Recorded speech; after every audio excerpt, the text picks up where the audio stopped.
Hey there, Foster Fierce Nation. Welcome to Interview with a Foster Kid. I'm your host, Amira Therese, and this is Enough Fluff.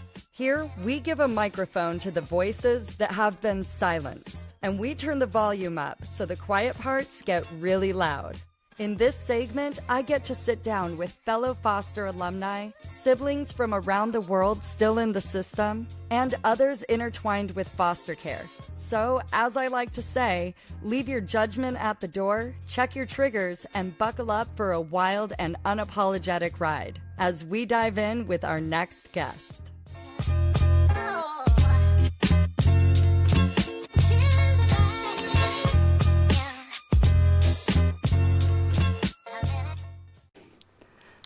All right, everybody, thank you so much for joining us. This is my guest today, Ray Freeman. He's got a lot to tell. This is our from foster to founder guest, a very inspiring guy here. Ray, tell us a little bit about yourself, and thank you so much for coming on to the show. Super thankful for you having this platform. Super thankful for you addressing this topic that needs to be addressed. Like your great intro said, I'm Ray Freeman. I am a former foster care kid, and now I am the founder of One Community Jiu Jitsu Club, a nonprofit organization that offers affordable jiu jitsu for all. That's amazing. Do you have like a demographic that you go after with that, or is it just for everybody? So it's weird. Of course, we try to focus on our low to moderate income families.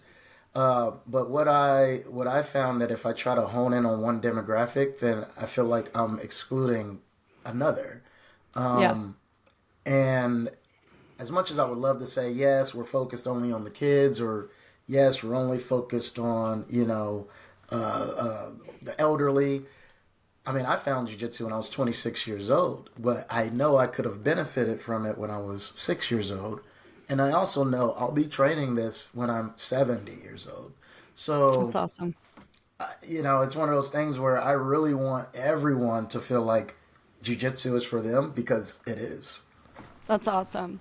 Well, I'm really excited as your foster sister out here just to have come across your path. And I want to hear a little bit more. I know one thing that it's hard to do is to give first meaning behind what we went through, and then to find our own purpose in it without feeling like an imposter in every choice that we make. And Absolutely. So I'm really curious about what pushed you past that imposter syndrome into badass. Oh my goodness, man, that's going to be a mouthful. But so I got into foster care. My mother lost her parental rights when I was 12 years old, sent me and my 3 younger sisters into the foster care system. She was a single mom, struggled to maintain, her responsibilities, and lost her rights. Mm-hmm. And, as someone, 12 years old, I knew what was going on around me. I had my own group of friends, but I didn't quite understand the severity of the situation.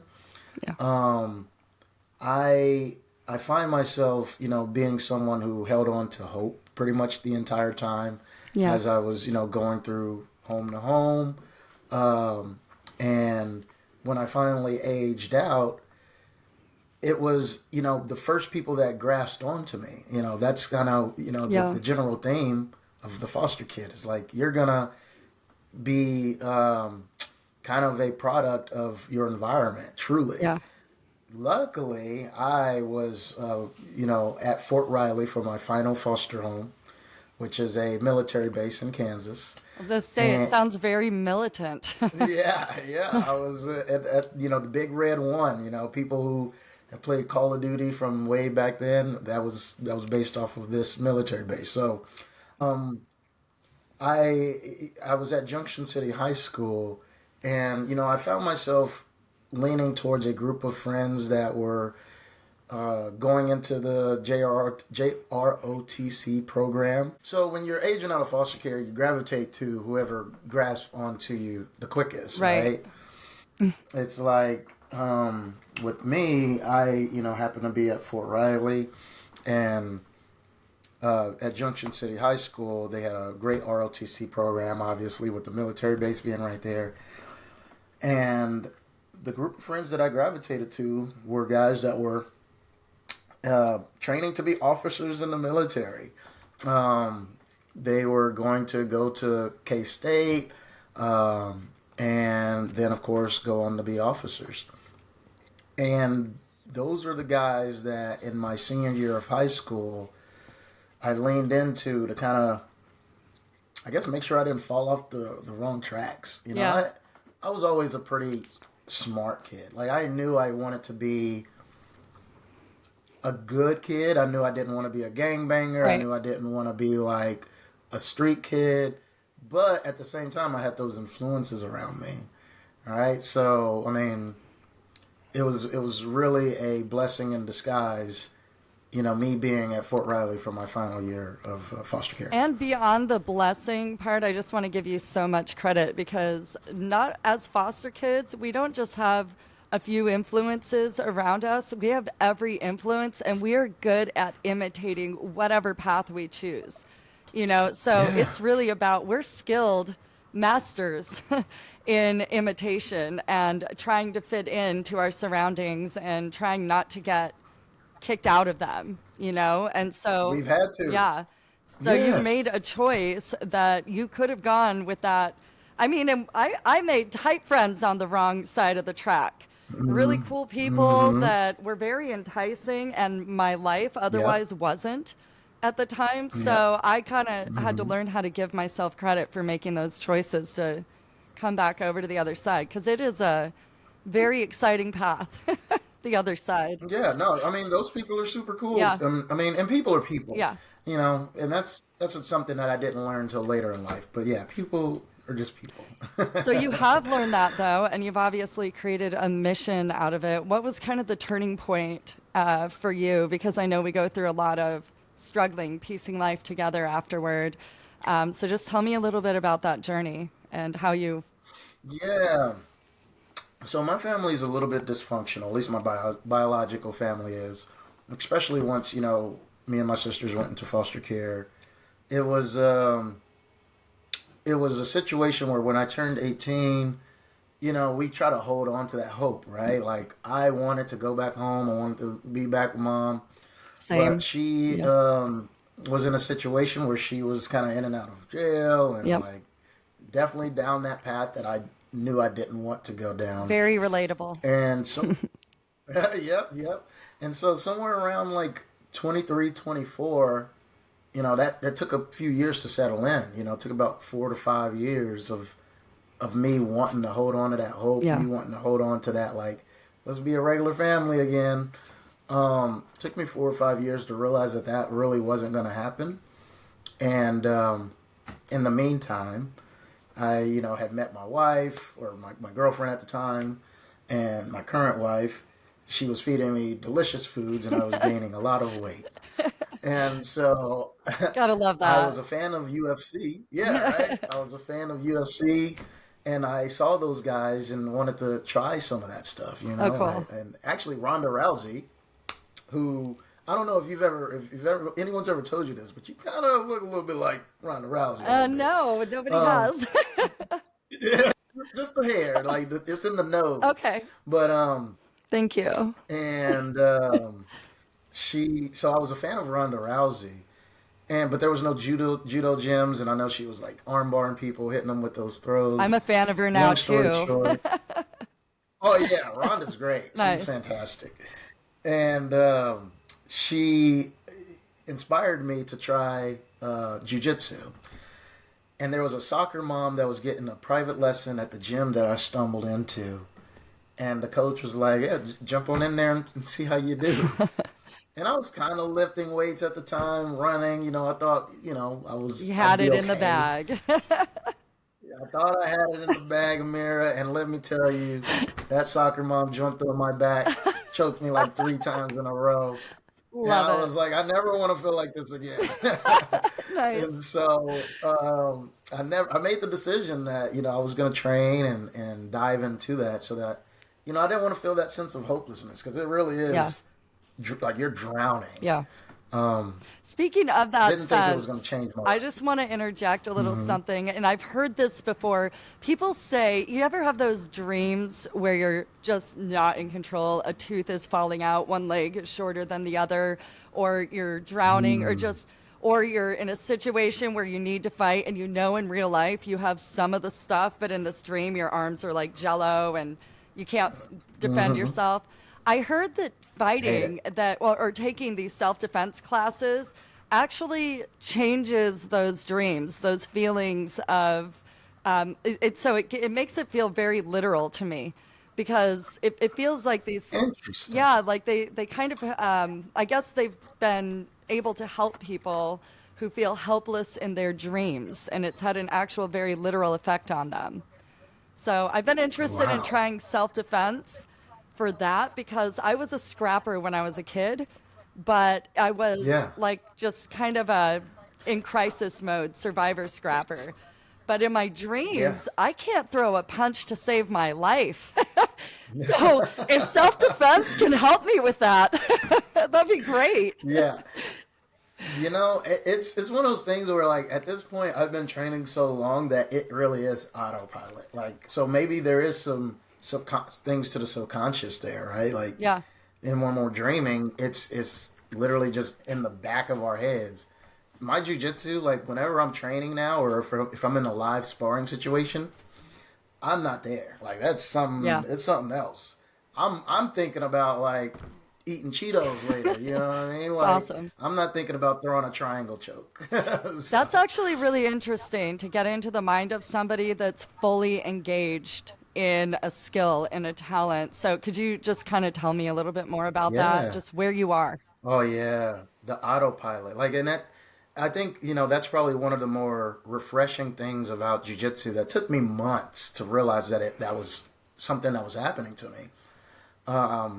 It took me months to realize that was like a clean reset for my brain, a forced reset almost. Like, if I pressed and hold my power button on my PC, it's going to force it to reset and kind of, it'll be fresher once it starts up.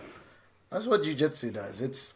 I am not thinking. I can't think. That's great. I can't think about my bills that are late. I can't think about my electricity about to be cut off. I can't think about that mortgage payment because I got to worry about this dude on my neck. You know, and that's escaping that and being present really helps reset. Wow, that's actually really it's very similar to meditation. It's just a different form of meditation. Active meditation. Yeah. A lot of people call it active meditation. I love that. It is. And if you've ever done yoga or anything like that, I mean, there are so many overlaps in between those and Brazilian Jiu-Jitsu. Yeah. In fact, people call it involuntary yoga. I love that. Because, I mean, I'm going to bend your arm. I'm going to make it bend. I love it. No, I've always wanted. So my dad was good at jiu-jitsu, which didn't really pass on to me in foster care. You don't get to do the same things.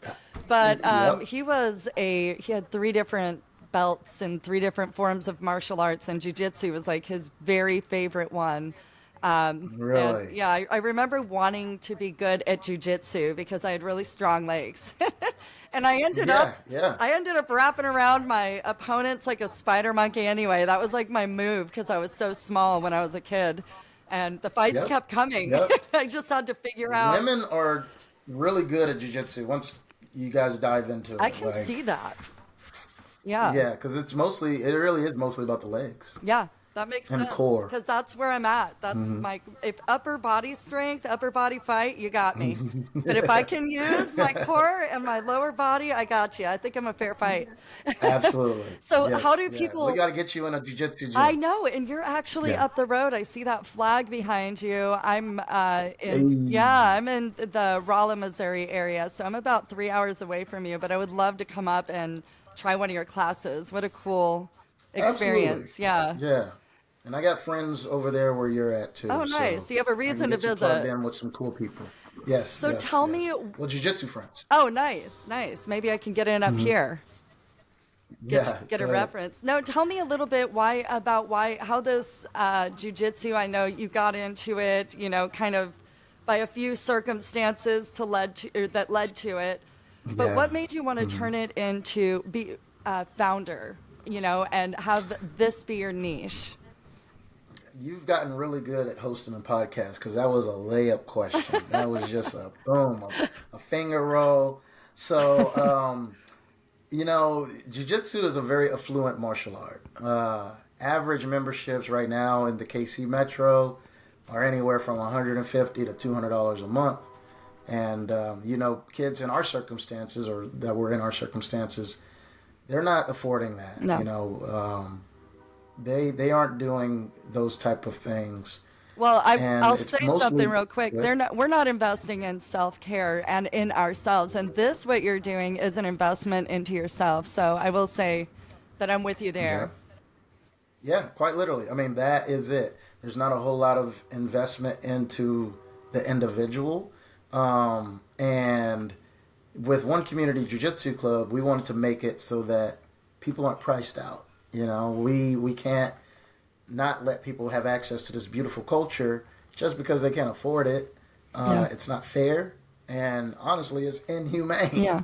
This thing has done so much for my life to where if I, at 26 didn't discover it, Amira, I mean, I really do think I was going down that path of being like the fat, lazy gamer dude that, is going to work customer service for the rest of his life, right? Like almost a dead end, no ambitions, no goals, no aspirations, just lost. Didn't know what my future was. Yeah. And Brazilian Jiu-Jitsu gave me that avenue to chase and inspire others now. Right? Yeah. Like now we can get more people in jiu-jitsu and help them change their lives and find what their passion is. And if it's jiu-jitsu, great. If not, that's great too. But maybe let's help us find a better version of you so that you can chase your ambitions. And it helped you find a version of yourself that you really love and helped you chase your ambition. So I can see the real passion. There's no way I'd be having this conversation with you, Amira, if it wasn't for jiu-jitsu. Full blown, I did not like addressing my situation with foster care. Sure. There's people that were my best friends in high school, and until, I was 28, 29, and started telling people about my time in foster care, they had no idea, Yeah. That I had that background. Same. Tell me a little bit about that. Liked it. Yeah. Tell me a little bit about that, though. Tell me about that moment that you remember where it became okay to add that to your story and where it became seamless. So as a kid, at least for me, when someone said foster child or foster kid, that was a gut punch. Yep. That was like, you might as well slap me in the face. Yeah. And so accepting that identity was very difficult for me. I did not want to accept the fact that I was a foster kid. There's so many assumptions that come into that category of person. They assume that there's something wrong with me. They assume that there's something that I did. Yeah. They assume whatever, right? And you're probably showing up on drugs, ready to steal everything out of their wallets and kill their favorite pet. Quite literally, yeah. Right, yes, you hear all the worst stories about the foster kid. They're the easy ones to blame. Yeah, absolutely. So that when I aged out, I did not want that to be who I was. It wasn't until I started training jiu-jitsu and I got the confidence in my own my identity as a jiu-jitsu player and as a husband and a community member, that I was like, oh, yeah, I'm not the foster kid. I mean, I was, but I'm not that anymore. I mean, now, I'm Ray Freeman, a completely different person. And I think, how can I say? It's like I'm talking about a different person. Yeah, absolutely. You know what I mean? Yeah. I mean, I think you definitely know what I mean. I do. I look at that and, I almost feel like that is a completely different kid. That's a completely different individual. But at the same time, I feel like I'm trying to reach back and save that individual, right? With one community Jiu Jitsu club. Yeah. I would have wanted that individual to be in Jiu Jitsu. That's such a So there's a powerful lot. thing that I hope that people pay attention to psychologically, because honestly, I don't find that to be the mental illness, okay, trying to reach back in. A lot of people say don't live through your kids. I agree with that. But live through your child. What did your child need when when you were a child? What did you need? That's what we can give to the world. And that's something that we become experts at just through living our own lives. So it really takes out the need for all of the educational mumbo jumbo and becoming an expert at something, when we can do what you did, dig into our past and say, what did I need as a child? Because I am well versed at what happens when that child doesn't get that, and when they do, when they finally do. Because I like to tell people, we live through all of our stages. All humans do. Foster kids just have to force them in from 18. We age out. Now we have freedom to express stages without the disciplinary action, the threat of force. So we go through all of those adolescent stages and all of our, young adult stages, while we're still supposed to be experiencing like self-love. And what we're doing is we're condemning every experience that we have because we're not doing it right. We don't know how to be all of those ages. And I just really love your story because it's finding purpose in all of those stages and everything that we've gone through, and it's going to inspire other people. What we forget is what we are experts at, other people are experiencing too. So we already have our niche. We just kind of fell into it. I agree, and I guess when I was talking about like I didn't know what my future held, like it was that I didn't know what I had to offer to the future. Right. But like to your point, my lived experience, right, and sprinkled in with some of the things that I've gained in my adulthood. Sure. So no, it's one of those things where the foster care system, they tried, but there's definitely some holes in that system. Tell me about that. Well, yeah, absolutely. Talking about the holes in the system. Sure. So, I got into foster care when I was 12. I lived in 8 different homes in between 12 and aging out, and each time was different. Like each time was a removal for a different reason. I remember one family just decided we're done with foster kids. We've done this for 20 years. Like we're out. So I'm out of the house, right? One family, my sisters, they had me and my sisters, and I love my sisters to death, but they're a little bit more wild than me, and they didn't like having all 3 of us in the same place, so they moved us for that. Then another family didn't like dealing with my teenage mood swings, right? As a teenager, we kind of go through those mood swings, especially as Everyone a foster does. kid. Everyone does. We just get judged so harshly. Everyone does. True. And literally, I came home one day, and this particular foster family was like, "Yeah, we feel like you don't want to live here anymore, so we've made a call to your caseworker, and you're going to be gone next week." I was like, "What is this?" Yeah. And like, what can you do there? So there's definitely some holes as far as the foster kids. At least I was able to tell who cared and who really, really cared. Like we could sniff that out, right? Yeah. Who's getting a paycheck? Who's using me for my labor, my ability to help them in their cleaning business for their church? Like they got a church cleaning business. They're using the foster kids to clean churches. I was free hands. I was a free stalker at a dollar store for about 7 months that my foster parents owned, and didn't get a dime. Yep. Pocketed a few things that I won't remember ever, but hours, right? Hours, the whole day. Yep. Yeah. And it's like we don't have the knowledge to. Who do we report that to? How do we? I don't even know that that's a reportable thing. You can, right? You can report it, but you have to report it to their boss, and their boss is in on it, so it doesn't go far. Yeah, big facts. Yeah. Yep, big facts. So those are some huge holes, and I don't have all the answers, but I definitely know that those need to be addressed. Yeah, I will let you know. I was in the 80s, so it started. Foster care wasn't really a thing in the 80s, but what they had was group homes, but when I was in, so my mom used it as a respite. So back in the 80s, 89 to like 93, 94, my mom used it as. Born 89. Yeah, nice. Well, that's when respite was a thing. So you would put your kids in for like respite. So my mom wanted to go party or wanted to go off and go hitchhiking across the country or whatever she wanted to do. I was in respite care with my little sister until she got back, and then she would pick us up, and then we were a happy family for a while. So I always say I've been in foster care for 15 years. When I started my foster care journey permanently was 93. So I would have been about 9 years old.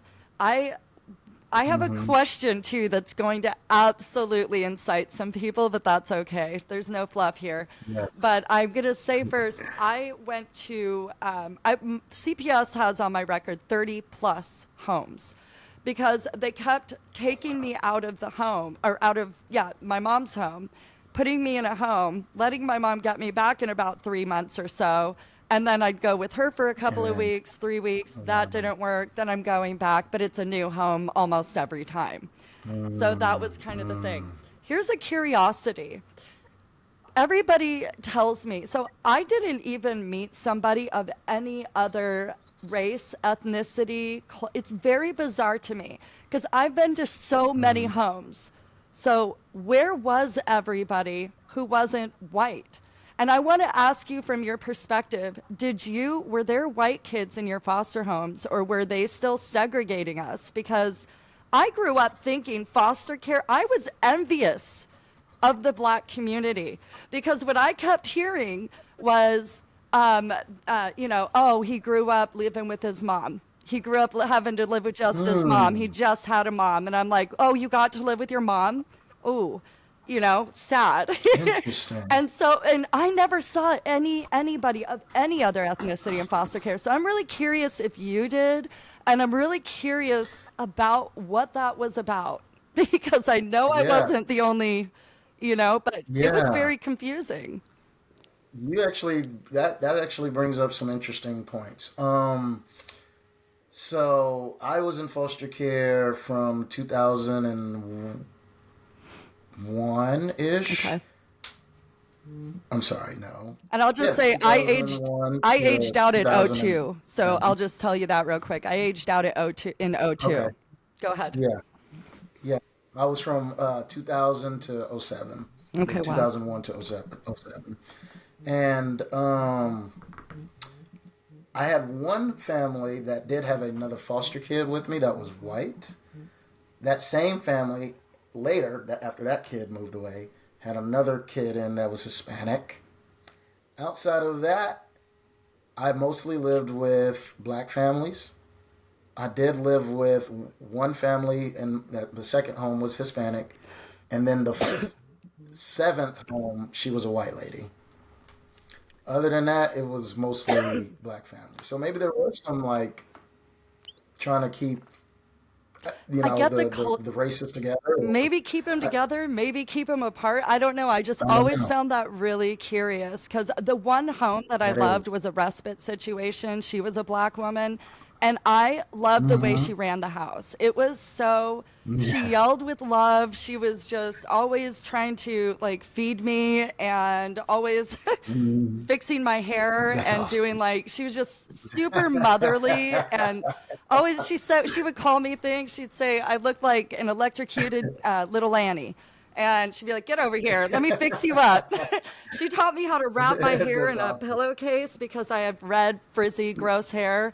And so she taught me how to do that. And I only got to be with her for a week. But then I was never with any other race, ethnicity than white families. And I always thought that black kids were the lucky ones. They got to stay with their moms.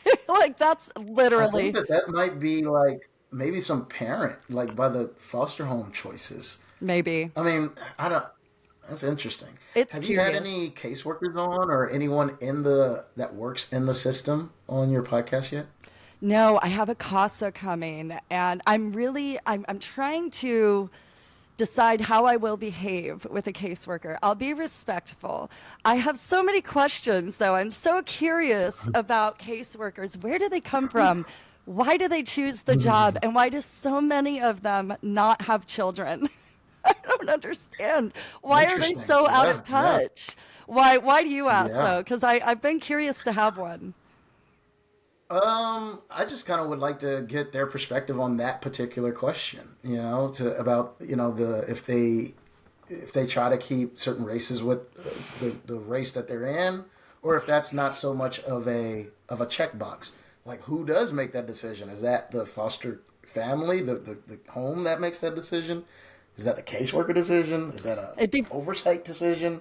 It's a very bizarre Very decision, interesting. I think, and it teaches a very weird and very confusing message about diversity because I didn't grow up in the same society as other people did because of that, being segregated. And it took me a long time to realize what was actually going on in society because I felt like the minority, the only one. Yeah. Oh, really? Well, like a foster kid, like foster people were the minority, Oh, and yeah. I felt like Oh, that was 1000%. I felt like that was only a white kid thing, though.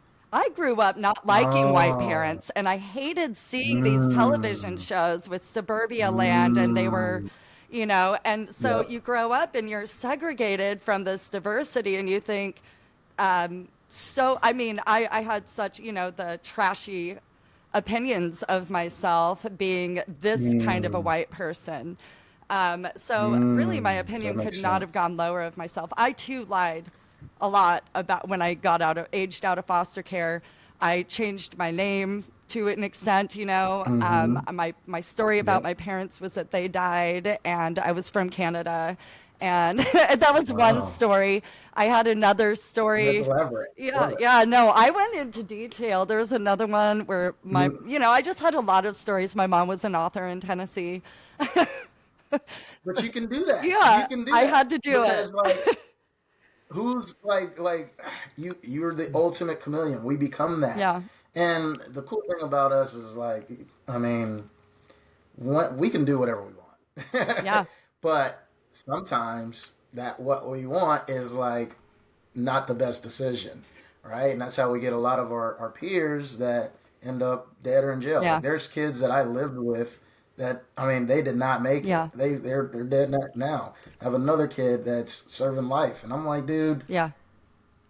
I mean, what could have prevented them from going down that? Like, we had the same experiences, and it just sucks that they didn't get that same captured body that I had with the ROTC friends, and I mean, they just had a bad group of friends, I Well, guess. remember, you made it before that. There are a lot of us that, you made it through before you had the support system, there was you. And, Yeah. I've seen a lot of one in Casa Grande and one from Coolidge, Arizona. A couple of my foster siblings that I saw leave on a day that I ran away and hid behind a Sonic was a day I could have ended up in a very different place because this one girl, and I feel odd Hmm. saying her name. And I'll just say Brandy because that's accurate. But Yeah. she was just on the news, and they had just brought her back from Epstein Island. I was in foster care with her when I was 16. So we're talking 24 years ago. So Hmm. who knows how Wow. long she's been in the wind. I do remember when she left with her two. They said these are her lesbian aunts. These two women that came up, Mm. and they were like, "Don't say anything, just say goodbye to Brandy." And I remember there were three girls that left. I don't know the other girls' names, but it was like girls were coming and running through. I felt like the one that was staying the longest. I had been there for a couple of months, but there would be a girl in, and then she'd be gone before breakfast. And I don't know Man. what was Oh going my on with goodness. that. But these are some of the issues that people just don't care about. 400,000 children have gone missing out of foster care in 8 years. That's crazy. That blows my mind. You don't hear it That on blows the my mind. news. We're too busy Yeah, watching they the don't. obvious, you know? They're the forgotten ones. We're the forgotten ones, you know. And that's, I mean, again, that's why I really, really appreciate you doing this podcast. Like, I mean, whatever you need from me, from One Community Jiu Jitsu Club, like to help elevate this thing, like please reach out. If I have to do this thing again or whatever, I would love or even that. multiple times, like you let's like shoot this thing to the moon because Absolutely. this does need to be at the forefront of people's heads. There are a bunch of kids out there that are going to be lost in a year, and they need our help. They need Yeah. our guidance. Yeah. And And our honesty. yeah, our honesty. They really need. They need to hear from people like us. Yeah. They need to know that there are other people out there that went through what they went through, and maybe we can drop some nuggets in there for them. Maybe they can follow in our footsteps. Maybe they can shoot us an email. Absolutely. You know, I'm on subreddit, the foster care subreddit, Okay. Foster It, I think it is. That's cool. I haven't And heard about there that. are I'm writing that down while yeah. there are teenagers on that subreddit like begging for like advice on is like there's a 15-year-old posted 2 days ago, is foster care forever? Like, cause, and then they went on to talk about how their caseworker keeps telling them 60 days, 90 days, next year. And then And they're I mean, that was 18. my situation. Then they're 15. That, Oh, that they're particular 15. foster Yeah. kid is 15. That's a Yeah. poor kid, man. And then they, Yeah. right. And that's exactly what I was going through, right? Yeah. Like I always held on to that hope because they always told me, like, yeah, there's possibly you'll go home with your mom. You know what they That never don't tell us, and I want to answer that kid, even though he's not on here writing that. I just want to answer that question. Is foster care forever? And let's just say forever means until you're 18. Shouldn't we just start telling them that it can be? I am so tired. We need to stop focusing so much on how the kid reacts to foster care, and being surprised that when their behavior gets a bit aggravated when they find out new things. We could have gone into the system knowing the truth and started figuring out our lives based on a foundation of truth. Instead, I went in thinking that I had to change my behavior so that I could work out for my mom. Like it was a mutual issue. Like this woman who had been very, very abusive and placing us in foster care since before it was cool, you know, making it her go out every Saturday kind of thing and come back whenever she wanted to. I'm now on this foster care a lot tells us, the system tells us what we have to work on to get home. I actually had a foster parent create a behavior chart. She said, what do you want? All the other kids picked something, rollerblades, baseball set. I said, I want to go home because I didn't know that my mom was not a viable option and what she was doing was wrong because I was experiencing a lot of that shit in foster care as well. Yeah. So Same stuff. same. That's what people don't know. Yes. So It's of the course I same don't want, stuff. I'd rather be abused by my mother, not yours. Like at least I know the monster in my mom. I can relate to a little bit, you know. Yep. With these people, it's like they have a new God I have to worship. They have a new version of him. They have all these rules and all these things. But the problem, does foster care last forever? It's so up to the situation that they hide from us. Let us start processing whether or not our mom is going to be a good fit instead of focusing on what did I do wrong to have to age out of foster care. I never improved that behavior. Wow. This behavior chart that they had, so our foster mom, I said I wanted to go home. So she drew a picture of a home. For other people, she drew rollerblades and stuff. And she would do these little squares, right? She drew them in squares. And every day that I had good behavior, I did my homework, or I got her praise, she would fill one in with a color. But anytime I had bad behavior, she would fill it in black. And that was another day that I wasn't going to get to home or go home. That was a lie. That wasn't within her control.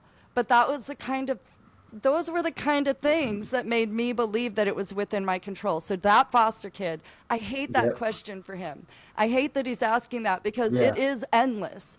because it is not Yeah. your No. struggle, dude. You're not the reason that it's happening. That question can only be Yeah. answered by the people who are out of your control. And that sucks. Yeah. But the Yeah. thing No. I That's wish I that's. could have done was understood who was at fault. And that's the people in control. Your parents, your foster parent, the system. Yeah. Those Yeah. are the people that I wish I could go back as a kid and focus the pity outward and the shame Mm-hmm. outward. Yeah. Same. And it's hard. Like I sit here and honestly try to put myself back in those shoes as a 12-year-old me, Hard.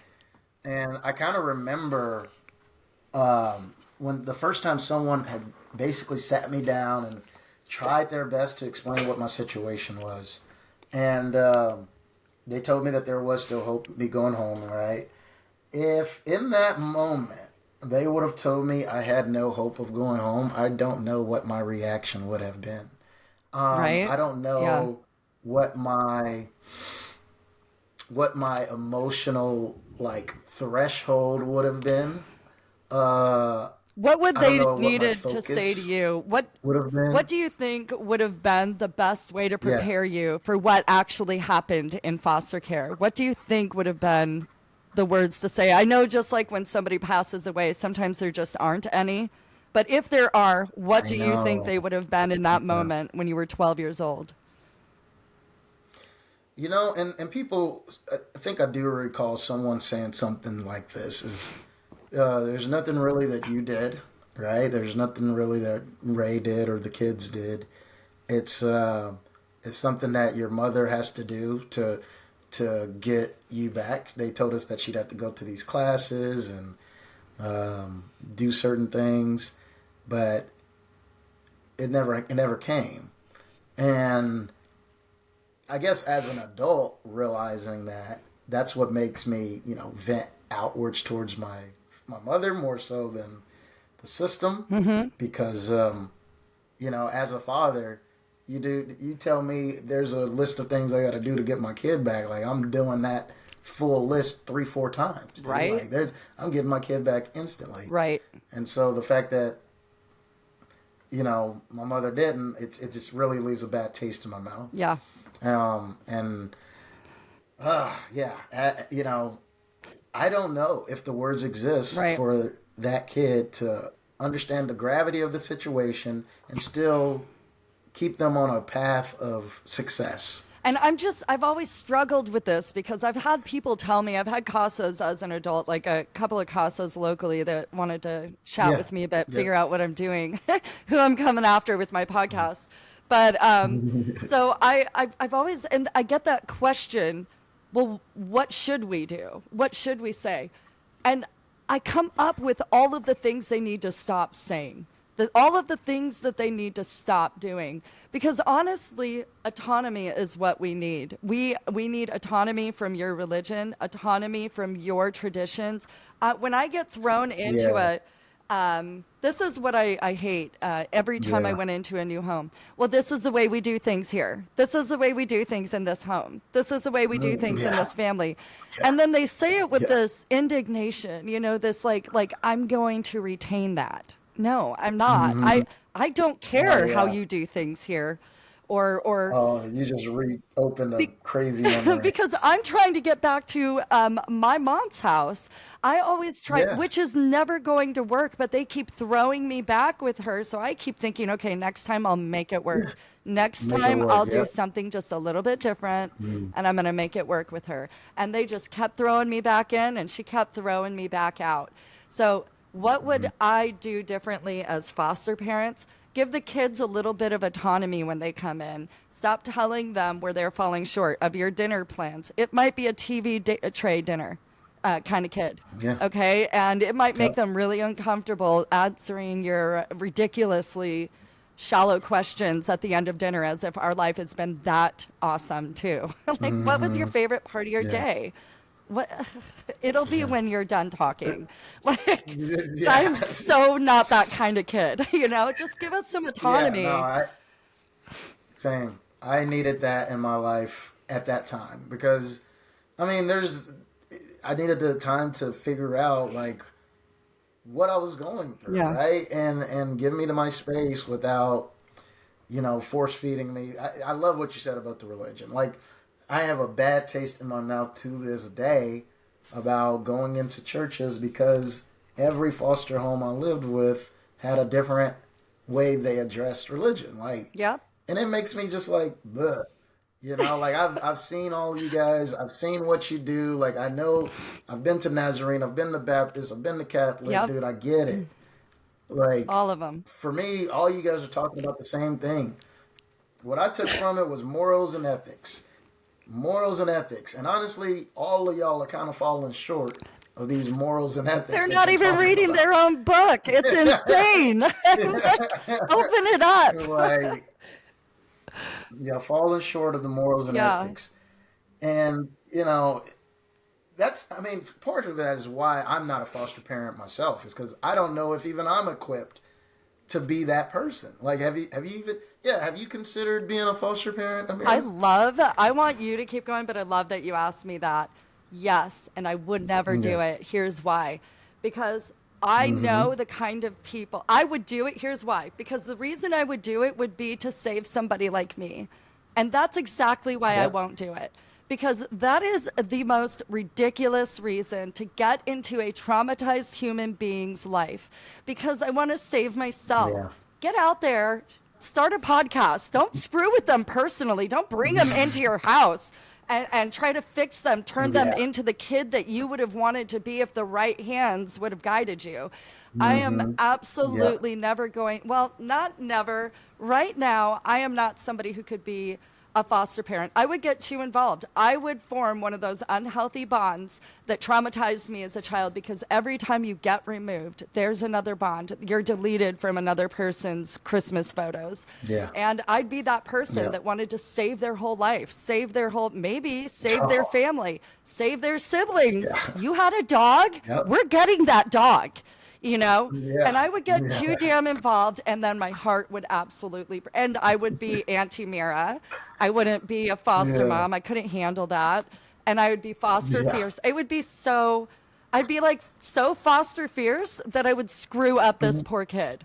So I would rather be an advocate for them and how to deal with the unhealthy bonds that are dealt with, we have to deal with, and how to get past that, what that kid asked. Is foster care forever? While you're in it, yes. How you look at it is what will get you through it. It is, it's indefinite at least. It is. Yeah, no, it's forever. It's forever. Like, even if you do go back home, right? Like, the trauma's there. Like, I've talked to people, I'm sure you have, that have aged out and maybe they went back home. I have a guy, I literally just saw him like 2 days ago.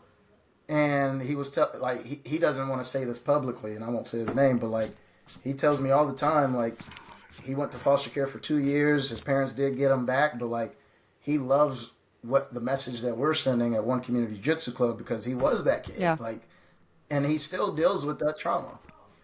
Absolutely. So it is forever. Like, and I like to say it's like the Marines. Like, there are a lot of clubs out there, a lot of sisterhoods, brotherhoods. Once you're a foster, you're always a foster. And that's why my mission is to be foster fierce.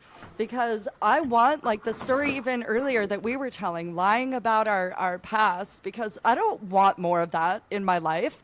I just aged out. I don't have to be that. I have learned a lot of things to be. That's not the one I'm going to cling to. And so I avoided it for so long that I lived like a foster kid. Job to job, relationship to relationship, really just never thinking anything was going to be, any commitment was real. Everything was disingenuous, not even realizing that it was me being disingenuous. It's hard to be genuine when you don't know which backstory you just gave the person you're talking to now. It could be different than this guy, so that's the kind of thing that I want to do right now, is send that message that that foster is forever. It is forever. But becoming foster fierce takes that stigma out. It means when somebody says, were you a foster kid? You can be like, absolutely. I can tell immediately that you weren't. I'll try to have this conversation anyway. Because let's face it, we're the most interesting people out there. You have had at least 8 different religions.